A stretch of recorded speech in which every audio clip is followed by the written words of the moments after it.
Hello, dear students. Welcome back to my YouTube channel Inglit Scholars. आज के इस video में हम लोग एक पोइम पढ़ेंगे जो कि आरपीएससी फर्स्ट ग्रेड इंग्लिश के सिलेबस में है और पोइम का टाइटल है odd on A Grecian earn. ये जो पोइम है ये जॉन कीट्स ने लिखी है और पोइम पढ़ने से पहले मैं आप लोगों को एक दो बात बताना चाहूँगा। एक तो स्टूडेंट्स, जब भी हम लिटरेचर पढ़ते हैं तो लिटरेचर पढ़ना हमें ऐसे नहीं पढ़ना चाहिए जैसे हम कोई मैथ्स की या गणित की किताब पढ़ रहे हैं। लिटरेचर में आपको उसे दिल से पढ़ना है और दिल से उस पोइम को आपको अच्छे से समझना है। ये एक बहुत ही महत्वपूर्ण चीज़ है। लिटरेचर कोई गणित नहीं है। लिटरेचर अपने आप में एक बहुत ही रिफाइंड आर्ट है, एक बहुत ही सुंदर कला है। तो लिटरेचर को पढ़ते हैं तो मजे से पढ़िए, दिल से पढ़िए। और ये जो पोइम है odd on A Grecian earn, ये तो अपने आप में सुपर्ब है। ये पोइम तो एक एग्जाम्पलरी पोइम है। इस पोइम का मेरे तो दिल के बहुत ही करीब है ये पोइम। और इस पोइम के अंदर जो आप पढ़ेंगे तो आपको महसूस होगा कि कितनी दिल की गहराई से एक कवि जो है वो एक कविता को लिखता है। इस पोइम में जॉन कीट्स ने एक ग्रेशियन अर्न के बारे में और बताया है और ये एक छोटे से ऑब्जेक्ट को लेकर के उन्होंने ये पोइम लिखी है। जॉन कीट्स जो है वो एक रोमांटिक पोइट थे। उनके बारे में भी हम बात करेंगे। उनकी डेथ बहुत छोटी उम्र में हो गई थी। बहुत ही सुंदर थे वो देखने में। बहुत छोटी उम्र में उनकी डेथ हो गई थी, मात्र 25 साल की उम्र में।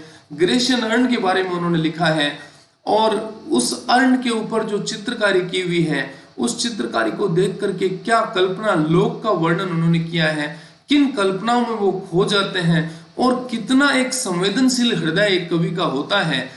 इसको आप दिल से महसूस करें, खुद आप पोइम के अंदर जाकर के उसको पढ़ेंगे। इंग्लिश में कहावत है to put yourself in the shoes of someone, यानी आप किसी के भीतर उतर जाएं, वैसे ही आपको इस कवि के अंदर उतरना है। इस कवि की भावनाओं को समझना है, इस कवि की भावनाओं को जीना है, तभी आप पोइम को एंजॉय कर पाएंगे। और मेरी दिल से आपसे निवेदन है कि आप इस पोइम को एंजॉय करें, दिल से इसको पढ़ें, मजा आएगा आपको इस पोइम को पढ़ते हुए। बहुत ही शानदार पोइम है। तो आइए पहले मैं आपको बता दूं मेरा परिचय। आई एम असिस्टेंट प्रोफेसर नवीन कुमार पारिक और आज मैं आप लोगों के लिए पोइम लेकर के आया हूं odd on A Grecian earn. चलिए हम इस पोइम के बारे में पढ़ते हैं। सबसे पहले हम बात करते हैं who is John Keats. John Keats is an English romantic poet. He was born on October 31st, 1795 in London. In 1816, Keats became a licensed apothecary, यानी एक दवाई की जो बनाने वाली कंपनी होती है उसका काम उन्होंने करना शुरू कर दिया। But he never practiced his profession, deciding instead to write poetry. लेकिन देखिए, दिल के उतने उनके बिल्कुल साहित्य, पोइम, लिटरेचर उनके दिल के करीब था, तो उन्होंने एक राइटर बनना पसंद किया, बिजनेस उन्होंने नहीं किया। In July 1820 he published his third and best volume of poetry Lamia Isabella, the Eve of Saint Agnes and other poems. ये कुछ महत्वपूर्ण बातें भी हैं उनके जीवन के बारे में। 1820 में ये पोइम की किताब उनकी आई थी जिसका टाइटल है Lamia Isabella, the Eve of Saint Agnes and other poems. Keats was of melancholic temperament which was brought about by his experiences of human suffering as dresser at Guy Hospital and his own personal losses and deaths in family. उनके परिवार में उनके बड़े भाई की death हो गई थी ट्यूबरकुलोसिस यानी टीबी की बीमारी से, और उनके जो व्यक्तिगत अनुभव थे उनकी वजह से भी वो एक मेलांकलिक व्यक्ति, यानी एक उनका जो व्यक्तित्व था वो एक उदासी से भरा हुआ था। सैड फीलिंग्स, थॉट्स उनके अंदर बहुत ज्यादा थे। He died at the age of 25, had only 54 poems published out of 150 poems that he wrote. मात्र 25 साल की उम्र में उनकी मृत्यु हो गई। 150 पोइम्स उन्होंने लिखी थी, जिनमें से सिर्फ 54 पोइम्स जो है वो पब्लिश हो पाई थी। His poetry is characterized by sensual imagery, especially in the odes. Sensual imagery उनकी पोइट्री में बहुत ज्यादा है, यानी जो इंद्रियों को महसूस करवा पाते हैं वो, यानी जब हम उनकी पोइम को पढ़ते हैं तो उसमें हमारी जो सेंसेस हैं, इंद्रियां जो हैं, उनको बड़ा ही डिलाइट अनुभव होता है। अब आइए हम इस ओड के बारे में बात करते हैं। Let's talk about the odd.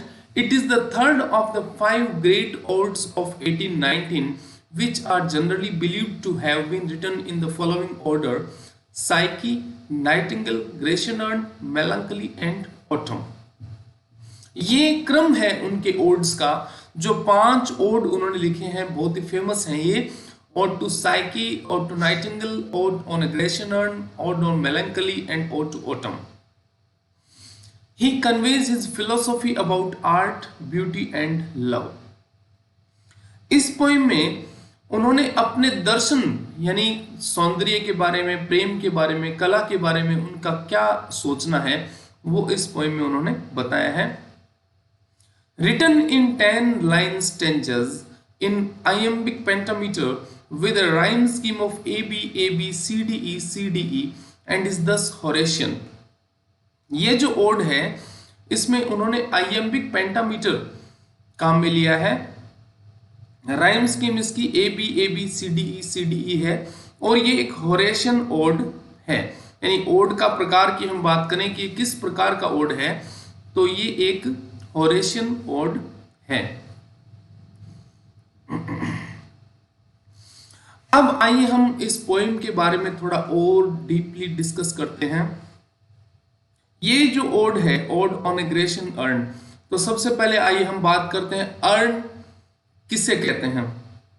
N urn is a वेस that usually has a narrowed neck above A footed pedestal.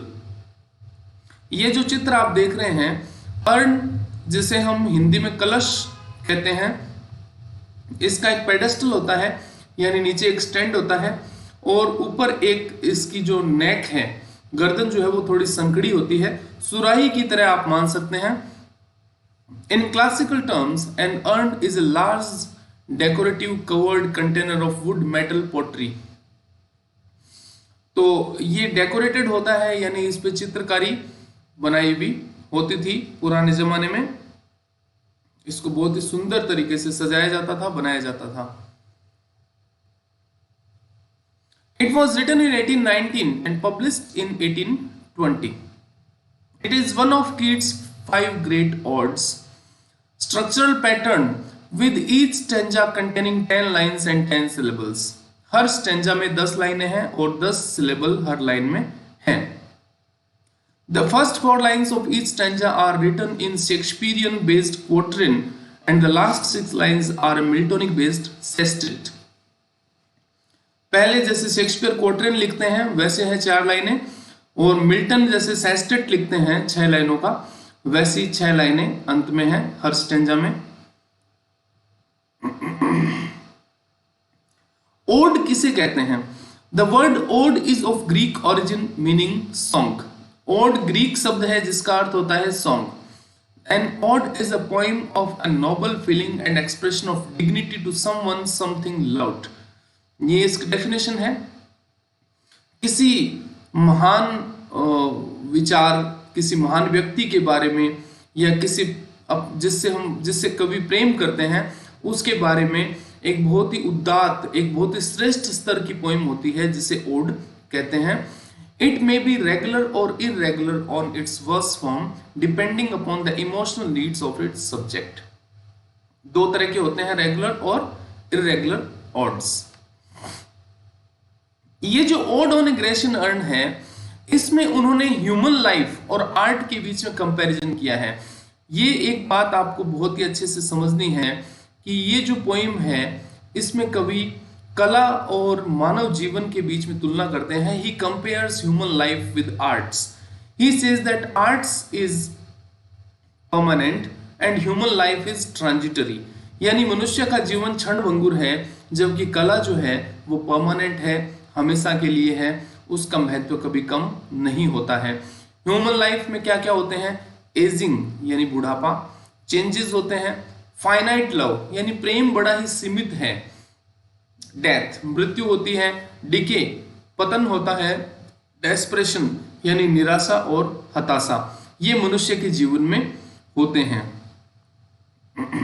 जबकि आर्ट्स में क्या होता है? A work of art is an expression of beauty. सबसे पहली बात, कला बहुत सौंदर्य का अभिव्यक्ति होती है। Beauty is truth and truth beauty, सौंदर्य और सत्य दोनों एक दूसरे के पूरक हैं। Art has an aesthetic function, कला का एक सौंदर्यवादी और सौंदर्य प्रधान कार्य उसका होता है। Art has a moral function, इसका एक नैतिक कार्य भी होता है। Art provides comfort and solace to many generations, कला बहुत समय तक यानी कई पीढ़ियों को और उनको सुकून पहुंचाती है, उनको आराम पहुंचाती है। तो कला में और मानव जीवन में, ह्यूमन लाइफ एंड आर्ट्स, इनमें जो कंट्रास्ट है, जो कंपैरिजन है, वो इस पोएम में कवि ने बताया है। The three title poems dealing with mythical and legendary themes of ancient, medieval, Renaissance times are rich in imagery and phrasing.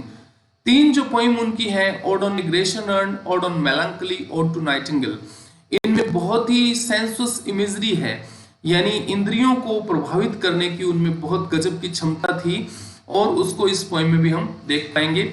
He died in Rome on February 23, 1821 at the age of 25 and was buried in the Protestant cemetery. 23 फरवरी 1821 को उनकी मृत्यु हो गई थी, John Keats की। चलिए अब हम पोइम पढ़ते हैं। द फर्स्ट स्टेंजा, पोइम की शुरुआत हम करते हैं। पहला स्टेंजा हम पढ़ते हैं। Thou still unravished bride of quietness, thou foster child of silence and slow time. Poet addresses the urn. He is preoccupied with the picture on the urn. He imagines a permanent state of unconsumed passion, unravished bride of quietness, a new bride, unravished bride of quietness. Unravished का मतलब है fresh, यानी जो बिल्कुल new, बिल्कुल नई दुल्हन की तरह उन्होंने बताया है किसको? अर्न को। ब्राइड ऑफ क्वाइटनेस, देखिए कितना एक सुंदर मेटाफर का यूज उन्होंने यहाँ पे किया है। वो कहते हैं, कवि कहते हैं, the urn is like a new bride, वो एक नई दुल्हन की तरह है जो क्वाइटनेस, क्वाइटनेस का मतलब शांति, पीस, बिल्कुल शांत, यानी दुल्हन बताया है उसे क्वाइटनेस की। अर्न को कवि कहते हैं कि अर्न क्यों कहा है उन्होंने ऐसा? क्योंकि बहुत लंबे समय से, पता नहीं कितने लंबे समय तक वो जो अर्न है वो जमीन में दबा हुआ पड़ा था, और ये उन्होंने एक गैलरी, आर्ट गैलरी में उन्होंने इसको देखा था। तो वहाँ पे वो इमेजिन करते हैं कि ये जो अर्न है ये बहुत लंबे समय तक जमीन में दबा हुआ पड़ा था, पता नहीं कितने जमानों तक, कितनी सदियों तक ये शांत पड़ा रहा, किसी ने इसको छुआ नहीं। तो ये अनरेविस्ड है और ब्राइड की तरह, एक नई दुल्हन की तरह है क्वाइटनेस की। Thou foster child of silence and slow time, यहाँ पे वो सेंस ऑफ टाइमलेसनेस की बात करते हैं, यानी वो एक फोस्टर चाइल्ड की तरह है, एक अडोप्टेड चाइल्ड की तरह है, दत्तक पुत्र की तरह है। किसका? साइलेंस और स्लो टाइम का, यानी चुप्पी और समय दोनों का वो एक दत्तक पुत्र, अडोप्टेड चाइल्ड की तरह है। क्यों? क्योंकि बहुत लंबे समय तक वो शांत जमीन में पड़ा रहा है। तो यहाँ पे एक सेंस ऑफ टाइमलेसनेस हमें देखने को मिलता है, यानी अनंत समय तक वो जो अर्न है, वो यहाँ उस अर्न को वो अनंत के साथ जोड़ते हैं, टाइमलेसनेस के साथ जोड़ते हैं। यानी वो कहना चाहते हैं कि ये जो अर्न है ये सदियों से है और सदियों तक ये रहेगा। तो आपको हर लाइन में जो इस पोइम की थीम है, जो टाइमलेसनेस है आर्ट का, कला जो है वो हमेशा के लिए है, कला टाइमलेसनेस है, कला जो है उसका कोई अंत नहीं है, और मनुष्य का जीवन जो है उसका अंत हो जाता है। ये चीज कंट्रास्ट आपको हर लाइन में देखने को मिलेगा। तो यहाँ पे पहली 2 लाइनों में वो मेटाफर का यूज करते हैं और समय की संतान बताते हैं, समय और चुप्पी की संतान बताते हैं अर्न को, और नई दुल्हन की तरह बताते हैं जो क्वाइटनेस की दुल्हन है। अब हम नेक्स्ट लाइन पे आते हैं। सिल्वन historian who can thus express a flowery tale more sweetly than our rhyme। देखिए, हमने शुरुआत में जो अर्न की पिक्चर देखी थी, उस पिक्चर को एक बार आप फिर से देखिए। इस पिक्चर में आप देख रहे हैं कि अर्न पे there are a lot of carvings on the urn, यानी इसके ऊपर बहुत सारी चित्रकारी की हुई है, फूलों की पत्तियां बनी हुई हैं, लोग यहाँ पे दिखाई दे रहे हैं, एम्ब्रॉयडरी की हुई है। तो इसको देख करके कवि और कहते हैं, उस अर्न को वो संबोधित करते हैं सिल्वन हिस्टोरियन। सिल्वन मीन्स रूरल, ग्रामीण, यानी अर्न एक ग्रामीण इतिहासकार है। तो ये फिर से एक मेटाफर है। वो एक इतिहासकार क्यों है? क्योंकि उसको देख करके हमें किसी पुराने जमाने के इतिहास के बारे में हमें पता चलता है। Who can thus express a flowery tale, और उसके ऊपर जो एक चित्र बना हुआ है, फ्लावरी टेल है वो, यानी एक कहानी जो है वो कह रहा है, एक फ्लावरी टेल है ये, यानी फूलों से कही जाने वाली कहानी। More sweetly than our rhyme, rhyme शब्द का अर्थ है पोइम, और वो कवि कहते हैं कि ये जो कहानी, ये अर्न जो कहानी कह रहा है, ये इस पोइम से भी, यानी कविता से भी ज्यादा सुंदर तरीके से वो इस कहानी को कह रहा है। यानी वो उस पोट्री को, अर्न को पोइट्री से भी ज्यादा बेहतर मानते हैं। वो कहते हैं कि ये जो कला है ये काव्य से, पोइट्री से और बेटर, ज्यादा अच्छी है। What leaf fringed legend haunt about thy shape of deities or mortals or of both in temp or the dales of Arcady। अब उसको देख करके कवि कल्पना लोक में खो जाते हैं। The urn is decorated with vines covered in leaves। उसके ऊपर, उस अर्न के ऊपर चित्रकारी जो की हुई है, उस पे वाइन यानी बेल बनी हुई है। कई तरह के चित्र उस पे बने हुए हैं जिनमें बेल और फूलों की चित्रकारी, पत्तियों की चित्रकारी उसके ऊपर की हुई है। तो व्हाट लीफ फ्रिंज्ड लीजेंड, देखिए कितना सुंदर फ्रेज उन्होंने यूज किया है, leaf fringed legend.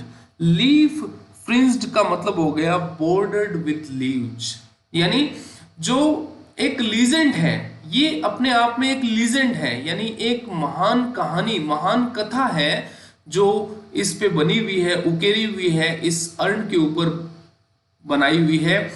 Haunt about Dai shape, haunt about का मतलब जो तुम्हारे शेप के ऊपर, यानी तुम्हारे आकार के ऊपर जो ये चित्र बना हुआ है, ये एक बहुत ही पुरानी कहानी और एक गाथा, एक महान कहानी जो है वो ये कह रहा है। ऑफ डीटीज और mortals, deities means God, मॉर्टल means human beings. क्या ये कहानी देवताओं के बारे में है या मनुष्य के बारे में है, और ऑफ बोथ, या दोनों के बारे में है। कवि कल्पना कर रहे हैं कि ये किसकी कहानी कह रहा है, क्या देवताओं की या मनुष्यों की या दोनों की। इन टेम्प और द डेल्स ऑफ आर्केडी, क्योंकि उसको देख करके सिर्फ कल्पना की जा सकती है। वो एक बहुत पुराना अर्न, एक बहुत पुराना कलश है, उसके ऊपर जो चित्र है उसको देख के वो कल्पना लोक में खो जाते हैं। He feels that what type of place this is, ये कौन सा स्थान है, which place this is and what type of people there are, इस पे जो लोग हैं ये कौन हैं, किस तरह के लोग हैं। टेम्प और आर्केडी वैली इन ग्रीस, टेम्प और आर्केडी जो है ये ग्रीस की घाटियों के नाम हैं। तो कवि कहते हैं कि ये कहाँ की घाटियां हैं, जहां पे ये लोग हैं, जहां के ये चित्र बने हुए हैं, क्या ये टेम्प की या आर्केडी की घाटी है? Keats speculates that the scene is set either in Tempe or Arcady. ये अब हम थोड़ा सा उसे एक्सप्लेन कर रहा हूं मैं आपको कि वो जो लाइनें कवि ने बताई थी उसमें कवि स्पेकुलेट कर रहे हैं, यानी वो अनुमान लगा रहे हैं कि क्या ये टेम्प की घाटी है या आर्केडी की घाटी है। Tempe is a valley in Thessaly Greece. Tempe Greece में एक घाटी का नाम है, between Mount Olympus and Mount Ossa, that is favoured by Apollo the god of poetry and music.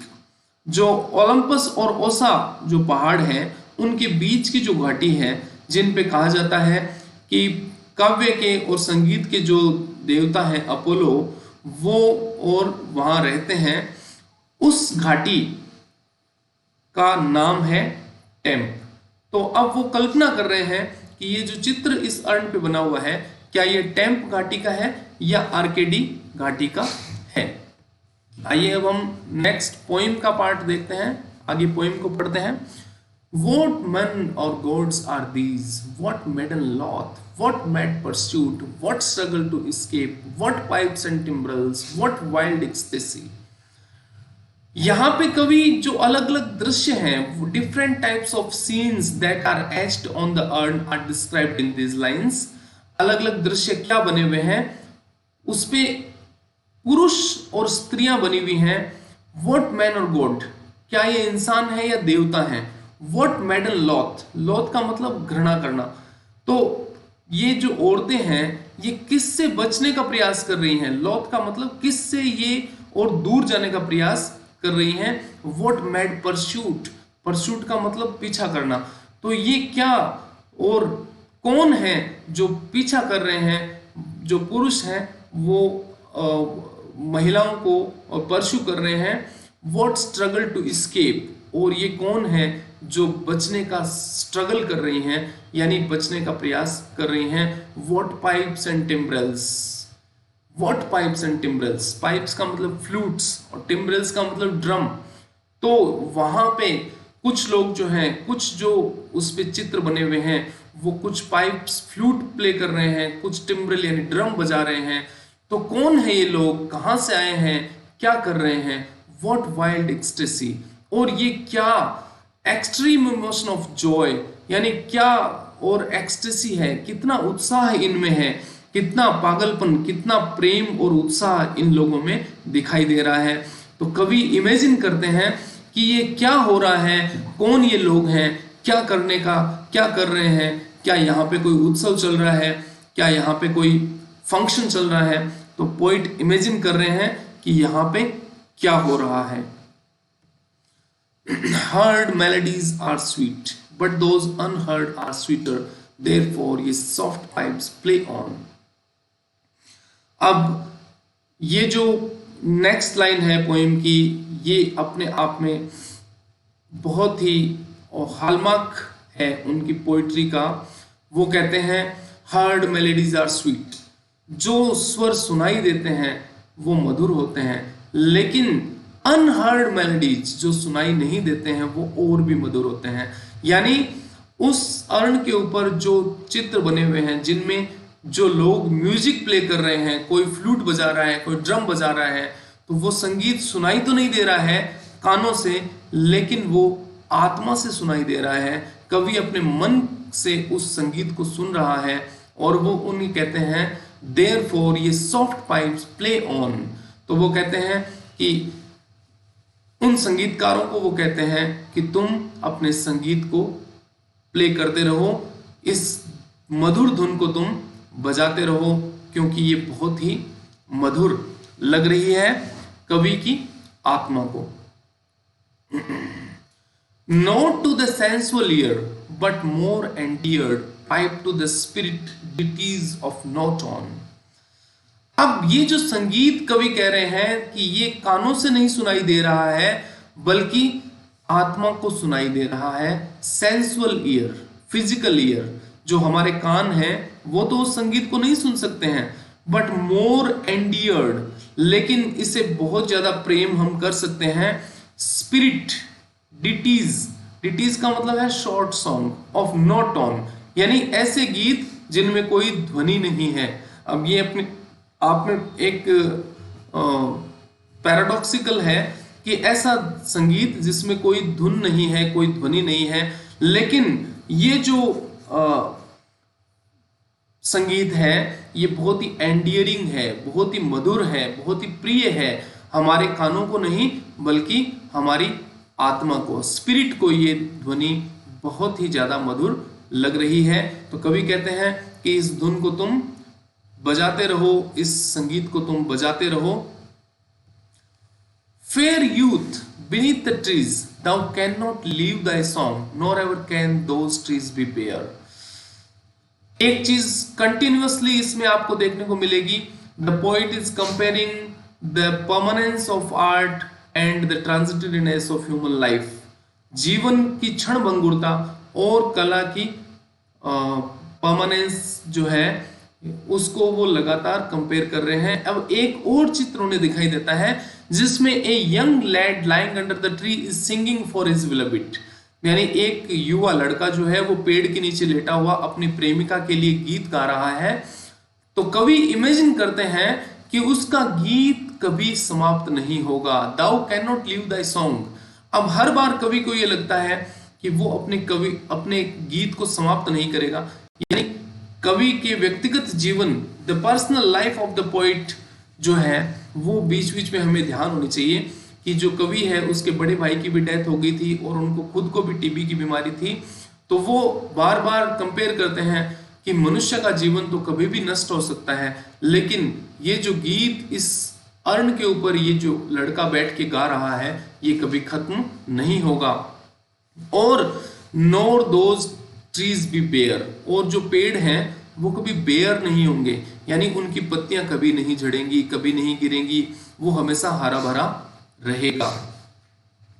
Bold lover never never can thou kiss though winning near the goal yet do not grieve. अब वहां पे जो लड़का है उसके पास ही एक उसकी beloved बैठी हुई है and the boy is trying to kiss his beloved. तो अब वो कहते हैं कि the lover attempting to kiss his beloved will never be able to do so, यानी वो कभी भी अपने बिलविड को किस नहीं कर पाएगा। His lover forever will remain unfulfilled, उसका प्रेम हमेशा अधूरा ही रहेगा, कभी पूरा नहीं होगा। बट डू नॉट ग्रीव, लेकिन उसे दुखी होने की जरूरत नहीं है। She can not fade though thou has not thy bliss, forever will thou love and she be fair. क्यों? क्योंकि हो सकता है उसका जो प्रेम है वो पूरा नहीं हो रहा हो, लेकिन शी कैन नॉट फेड, उसकी प्रेमिका कभी भी फेड नहीं होगी। फेड शब्द यहां ओल्ड के लिए आया है क्योंकि वो जो चित्र है वो हमेशा वैसा ही रहेगा जैसा बनाने वाले ने बनाया था। तो वो प्रेमिका कभी भी बूढ़ी नहीं होगी। यहाँ पे भी कवि अपनी जो प्रेमिका है उसको याद कर रहे हैं। उनकी प्रेमिका थी फैनी ब्राउन, जो उनकी प्रेमिका थी जॉन कीट्स की। तो कवि को पता है कि जो सांसारिक प्रेम है वो नष्ट हो जाता है, लेकिन जो लव ऑफ आर्ट है, लव जो डिस्क्राइब किया हुआ है उस अर्ण पे, वो कभी भी समाप्त नहीं होगा। She will always remain beautiful and you will always love her, क्योंकि उसकी प्रेमिका हमेशा सुंदर रहेगी और उसका प्रेम हमेशा वैसे ही जीवित रहेगा। Happy happy boughs that cannot shed your leaves nor ever bid the spring adieu। Happy happy boughs, boughs means the branches of trees, यानी जो पेड़ की टहनियां हैं वो हमेशा हरी भरी रहेंगी। Can not lead shed your leaves, उसकी पत्तियां कभी भी नहीं गिरेंगी। Nor ever bid the spring adieu, adieu का मतलब अलविदा कहना, और बसंत ऋतु को कभी वो अलविदा नहीं कहेंगी। यानी उस पेड़ की पत्तियां हमेशा हरी रहेंगी, वो बसंत ऋतु को कभी नहीं अलविदा कहेंगी और वो पेड़ हमेशा हरा रहेगा। Happy melodist unwearied for ever piping songs for ever new, और जो हैप्पी मेलोडिस्ट है, मेलोडिस्ट मींस द म्यूजिशियन, जो म्यूजिशियन वहां पे संगीत बजा रहा है उसका संगीत भी हमेशा फॉर एवर न्यू रहेगा, कभी भी वो पुराना नहीं होगा। The musician will never stop playing and his songs will always be new for new generation of humans. उस संगीतकार का संगीत कभी पुराना नहीं होगा और वो हर जनरेशन के लिए हमेशा नया बना रहेगा। More happy happy love, forever warm and still to be enjoyed, forever panting and forever young. Love is always happy and never changing. अब कवि यहाँ पे क्या कह रहे हैं कि जो लवर वहां पे है, उस अर्न पे जो प्रेमी है और जो प्रेमिका है, उनका प्रेम हमेशा वार्म रहेगा, यानी उनका प्रेम हमेशा और पैशनेट रहेगा, उसमें जुनून रहेगा, उसमें गर्मी रहेगी और हमेशा वो यंग रहेंगे, कभी भी वो बूढ़े नहीं होंगे। All breathing human passion far above that leaves a heart high sorrowful and cloyed, a burning forehead and a parching tongue. The love of the world of mortals is inconsistent and short-lived and dies too soon. जो mortals हैं, यहाँ पे वो compare कर रहे हैं कि जो मनुष्य हैं उनका प्रेम inconsistent है, यानी वो थोड़े समय के लिए रहता है, बीच बीच में समाप्त हो जाता है, लेकिन जो अर्ण का प्रेम है, जो कलात्मक प्रेम है, वो कभी समाप्त नहीं होगा। सांसारिक प्रेम के लिए वो कहते हैं that leaves A heart high sorrowful, यानी संसार में जो प्रेम है उससे दिल सोरो दुख से भर जाता है, एंड क्लोइड यानी वो बोरिंग होता है, थोड़े समय के बाद ऊब जाता है इंसान प्रेम से। बर्निंग फोरहेड पार्चिंग टंग, और इंसान का जो फोरहेड है वो जलने लग जाता है, टंग यानी उसकी जीभ जो है वो बिल्कुल बर्निंग हॉट और सूख जाती है जब वो सांसारिक प्रेम करता है तो। लेकिन कलात्मक प्रेम जो है वो हमेशा के लिए है, वो इंसान को उबाता नहीं है, बोर नहीं करता है और वो हमेशा नया और जवान बना रहता है। Who are these coming to the sacrifice? To what green altar or mysterious priest? अब एक तीसरा दृश्य वहां पे उन्हें दिखाई देता है, एक सैक्रिफाइस का सीन है, यानी एक बलि देने का दृश्य है। Who are these coming to sacrifice? कौन लोग हैं जो बलि देने आ रहे हैं? To green altar, यानी altar का मतलब बलि वेदी, जहां पे बलि दी जाती है, और mysterious priest, तो वहां पे जो बलि देने के लिए लोग आ रहे हैं उनमें सबसे आगे एक प्रीस्ट यानी एक पुजारी है जो बलि देने जा रहे हैं, उसे वो मिस्टीरियस कहते हैं। मिस्टीरियस क्यों कहते हैं? क्योंकि उन्हें नहीं पता कि वो कौन है और क्यों वो उस पशु की बलि देने जा रहे हैं। ये एक रिलीजियस सेरेमनी का दृश्य भी हो सकता है। Lead thou that heifer loving at the skies and all her silken flanks with garland dressed. एक हैफर यानी बछड़ा जो कि लोविंग कर रहा है, रंभा रहा है स्काइज की तरफ, आसमान की तरफ देख करके, और उसके जो सिल्कन फ्लैंक्स हैं यानी गाय के जो गले का हिस्सा है, जो चमड़ी है, उस पे गार्लैंड यानी फूल मालाएं जो हैं उससे उसको सजाया हुआ है। तो जैसे बलि देने जाते हैं तो पुराने जमाने में बलि का जो दृश्य है वो उसके ऊपर बनाया हुआ है, एक बछड़ा है जिसके ऊपर फूल मालाओं से उसे सजाया हुआ है और उसको बलि देने के लिए ले जा रहे हैं। What little town by river or seashore or mountain built with peaceful citadel is emptied of his folk this pious morn. Picture of a deserted village. अब यहाँ पे वो एक निर्जन गांव का दृश्य देखते हैं। अब वो इमेजिन करते हैं कि क्या ये गांव एक नदी के किनारे है या एक समुद्र के किनारे है, या mountain built with peaceful Citadel, mountain पे पहाड़ पे वो बना हुआ है जिस पे एक सिटाडेल यानी फोर्ट्रेस, एक छोटा दुर्ग बना हुआ है।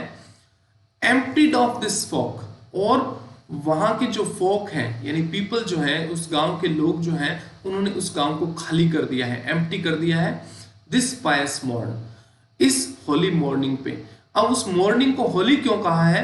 क्योंकि बलि देने का दिन है और शायद कोई रिलीजियस सेरेमनी है, जो ग्रीक सेरेमनी कोई हो सकती है, यानी ग्रीक लोगों की कोई धार्मिक जो प्रक्रिया है, तो इसलिए उस सुबह को उन्होंने पायस यानी पवित्र कहा है। तो लोग जो है वो उस गांव को छोड़ करके जा चुके हैं, वो गांव खाली हो चुका है क्योंकि सारे लोग उस प्रोसेशन में है, उस जुलूस में है, बलि देने के जुलूस में। And little town, the streets forevermore will silent be, and not a soul to tell why thou art desolate can ever return.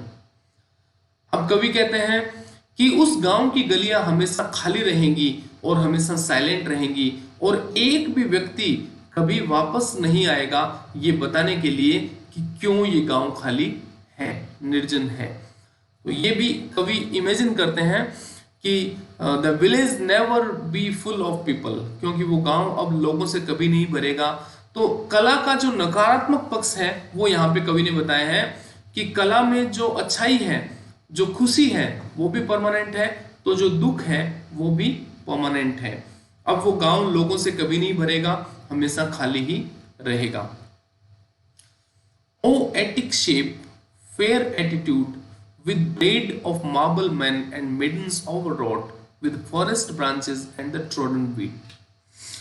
अब कवि दोबारा और एड्रेस करते हैं उस अर्ण को, एटिक शेप उसे कहते हैं।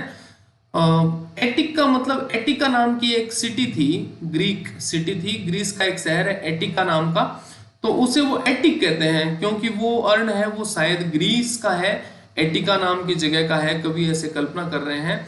फेयर एटीट्यूड है यानी वो दिखने में बहुत ही सुंदर है। ब्रेड ऑफ मार्बल, ब्रेड का मतलब है इंटरवोवन डिजाइन, यानी जो डिजाइन है एक दूसरे के ऊपर बनी हुई है। मार्बल मैन मेडन, और उस पे पुरुष और स्त्रियां उकेरी हुई हैं। विद फॉरेस्ट एंड ब्रांचेस, उस पे जंगल का दृश्य है, ब्रांचेस हैं। ओवररोट, ओवररोट का मतलब हो गया डेकोरेटेड, तो उस पे जंगल का दृश्य है, पुरुष और स्त्रियां उस पे बनाई हुई हैं। Thou silent form do tease us out of thought as do eternity called pastoral. Silent form, अब उससे एक और संबोधन किया है साइलेंट फॉर्म। वो कहते हैं कि वो अर्ण जो है वो साइलेंट है, बिल्कुल शांत है। tease us out of thought, baffle us, confuse us, तो वो हमें कंफ्यूज कर रहा है, यानी हमें नहीं पता कि वो कौन है, क्या है, उस कहां से आया है, कितना पुराना है, तो इसलिए वो कहते हैं कि ये अर्ण हमें कंफ्यूज कर रहा है। एज डू इटर्निटी, और जैसे हमें इटर्निटी की हम सोचते हैं, जैसे हम कोई पुरानी चीज देखते हैं तो हमारे दिमाग में पता नहीं कितना पुराना होगा, किस जमाने का होगा, ऐसे वो हमें कंफ्यूज करता है। कॉल्ड पास्टरल, अब वो एक पास्टरल है, पास्टरल का मतलब हो गया रूरल, ग्रामीण, तो वो किसी ग्रामीण परिवेश से है। और कोल्ड यानी बहुत ही ठंडा है, ये मार्बल से बना हुआ है इसलिए उसको उन्होंने कोल्ड कहा है। The urn is unconcerned with the plight of humans. अब कोल्ड शब्द के यहाँ पे दो अर्थ हैं। कोल्ड का एक अर्थ हो गया कि जो अर्न है वो मनुष्यों से अनकंसर्न्ड है, यानी उसे इंसान की स्थिति से कोई मतलब नहीं है, वो कोल्ड है यानी उसका दिल बिल्कुल और ठंडा है, उसमें कोई जुनून नहीं है, कोई फीलिंग्स नहीं है, कोई इमोशंस नहीं है। When old age shall this generation waste, thou shall remain in mid of other woo than ours. कवि कहते हैं कि जब नई जनरेशन आएगी और हमारी जनरेशन खत्म हो जाएगी, वू का मतलब है दुख, तो नए दुख होंगे, इंसान दुखी रहेगा हमेशा, और उन दुखों के बीच में भी तुम रहोगे, यानी अर्न जो है वो ऐसे ही रहेगा जैसे वो आज है। A friend to man to whom you say, और मनुष्य के मित्र बन के तुम रहोगे, और मनुष्य को तुम कहोगे beauty is truth, truth beauty, that is all you know on earth and all you need to know. और वो क्या कहेगा मनुष्य को? Beauty is truth, truth beauty. ये कवि जो पोइम का और जो सार है वो इसमें कहा है कि सौंदर्य ही सत्य है और सत्य ही सौंदर्य है, ये एक दूसरे के पूरक हैं। तो ये संदेश जो है ये एक तरह से इस पोइम का मैसेज है, और अर्न ये मैसेज जो है वो पास ऑन करता रहेगा जनरेशंस को, यानी नेक्स्ट जनरेशन को भी वो ये मैसेज देता रहेगा। To sum up, we may say that Ode on Aggression and Keats emphatically points out the difference between art and life. इसमें कवि ने कला और जीवन के अंतर को बताया है। However, there is hidden pathos that run throughout the poem and it remains a sad poem. ये एक दुख से भरी हुई कविता है। The urn is a cold pastoral, it has no warmth of human life.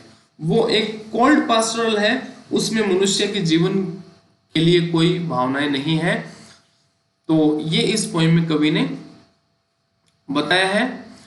अब आइए हम बात करते हैं इस पोएम में आए हुए कुछ जो फिगर्स ऑफ स्पीचेस हैं उनके बारे में।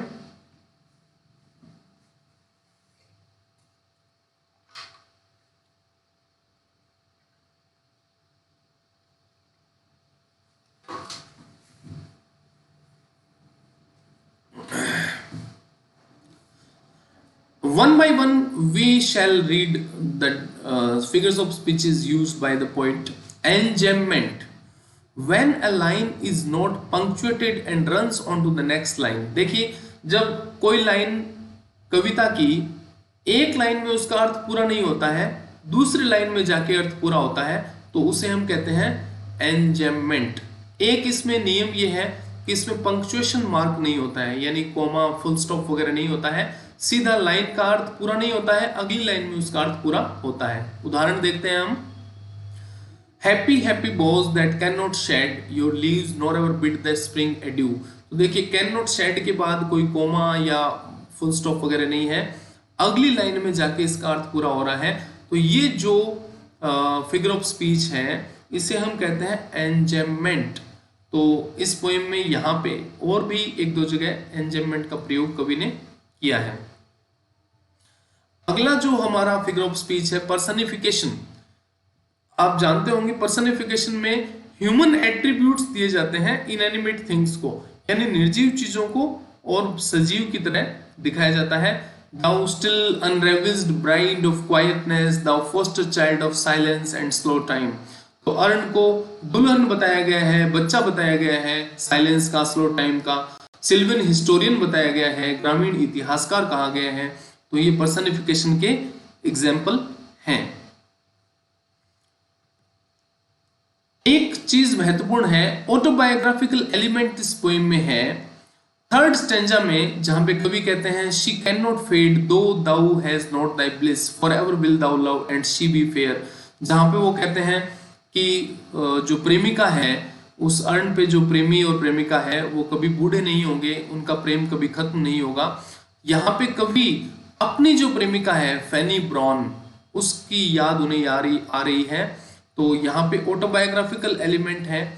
और beauty is truth, truth beauty, ये जो लाइनें हैं इनमें कवि अपने जीवन का जो मूल संदेश है, जो अपनी फिलॉसफी है, उसके बारे में बता रहे हैं। ये ऑटोबायोग्राफिकल एलिमेंट यानी कवि के जीवन से जुड़ी हुई जो बातें हैं वो भी उन्होंने इस कविता में बताई हैं। ये जो लाइन है beauty is truth, truth beauty in the words of Keats is the message of the urn to all generations of mankind. अगर आपसे पूछा जाए कि इस पोएम में कवि ने मैसेज क्या दिया है, तो कवि कीट्स जो हैं वो कहते हैं कि ये वो मैसेज है जो अर्न ने और दिया है किसको, पूरी दुनिया को। एमिली लिगस नाम की एक पोएटिस हैं, उन्होंने कहा है beauty is the only higher truth. तो कहीं पे आपसे इस तरह के क्वेश्चन भी पूछे जा सकते हैं कि ये कोटेशन किसकी है, एमिली लिगस की है, beauty is the only higher truth. अब एक फिगर ऑफ स्पीच इसमें और हम बात करते हैं कियाज्मस की। कियाज्मस में जो क्लॉजेज हैं, दो क्लॉजेज होते हैं जो रिवर्स ऑर्डर में उनको एक दूसरे के लिखा जाता है, यानी एक दूसरे से उल्टा उनको लिखा जाता है लिटरेरी इफेक्ट क्रिएट करने के लिए। तो यहाँ पे कहाँ आया है chiasmus, beauty is truth, truth beauty. अब देखिए इस लाइन में ब्यूटी इज ट्रुथ और दूसरे क्लॉज में कहा है ट्रुथ ब्यूटी, तो रिवर्स कर दिया गया है, यानी उल्टा कर दिया गया है, क्रम बदल दिया गया है, बिल्कुल उल्टा कर दिया गया है शब्दों का। तो ये जो रिवर्स ऑर्डर होता है इसको कियाज्मस कहते हैं। तो इस पोएम में कियाज्मस का यूज भी पोएट ने किया है। एटिक जो शब्द यहाँ पे आया है, ये एटिका के लिए आया है, जो ग्रीस का एक मैंने आपको बताया था कि ग्रीस का एक शहर है, ईस्ट सेंट्रल जो ग्रीस है वहां का एक मुख्य शहर था ये। तो ये चीजें भी आपको पता होनी चाहिए कि एटिक शब्द का अर्थ क्या है। तो अगर आपसे पूछा जाए क्वेश्चन कि एटिक शब्द का क्या अर्थ है, तो एटिक जो है वो एटिका के लिए आया है, जो एंशंट ग्रीस की एक बहुत ही महत्वपूर्ण सिटी यानी शहर का नाम है। ग्रेहम हो नाम के एक क्रिटिक हुए हैं जिन्होंने इस पोएम के बारे में कहा है, the poem has what Aristotle would a beginning, a middle and an end. वो कहते हैं कि इस पोएम में तीनों चीजें हैं, बिगिनिंग भी है, मिडल भी है और एंड भी है। तो ये कोटेशन किसकी है? ग्रेहम हो की है। और किसके बारे में है? Odd on A Grecian earn, जो कि जॉन कीट्स ने लिखी है, उसके बारे में ये कोटेशन है। नेक्स्ट हम बात करते हैं फिगर ऑफ स्पीच की, alliteration.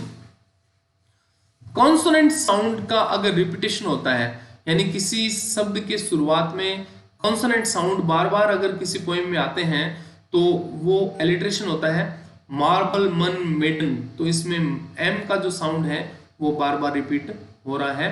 Beauty is truth, truth beauty, तो यहाँ पे टी का जो साउंड है वो ब्यूटी, ट्रथ, दैट, इनमें टी का साउंड जो है वो रिपीट हो रहा है, तो यहाँ पे एलिट्रेशन का यूज कवि ने किया है।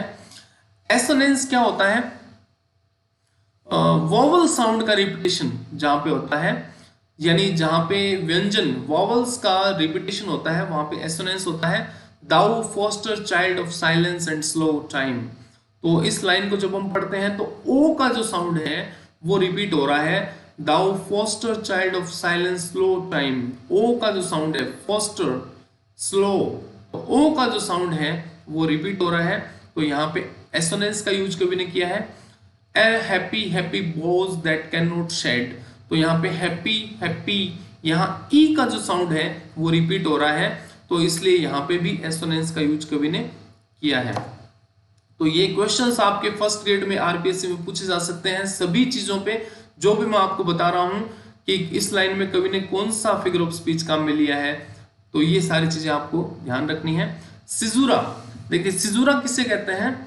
किसी जो पोएम की लाइन होती है उसमें एक पॉज होता है, यानी एक रुकावट होती है, और जहां पे पंक्चुएशन मार्क होता है, यानी कोमा या कोई सेमीकोलन वगैरह लगाया होता है, और कविता का जो नेचुरल फ्लो है उसको ये रोक देता है, ठीक है ना।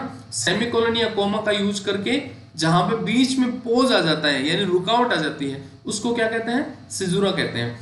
Heard melodies are sweet, comma, but those unheard are sweeter, semicolon, therefore comma, ये soft pipes comma, play on semicolon।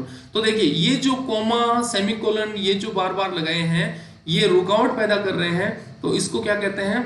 सिजुरा को कहते हैं। सिजुरा का यूज किस लिए किया जाता है?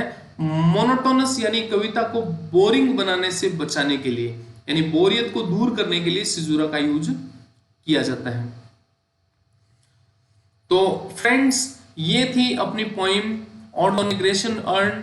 इस पोइम में रिलेटेड कुछ क्वेश्चंस जो और भी आपके माइंड में हो, या आगे मैं एक वीडियो बनाऊंगा जिसमें क्वेश्चंस के बारे में हम बात करेंगे कि किस तरह से क्वेश्चंस इस पोइम से और भी पूछे जा सकते हैं।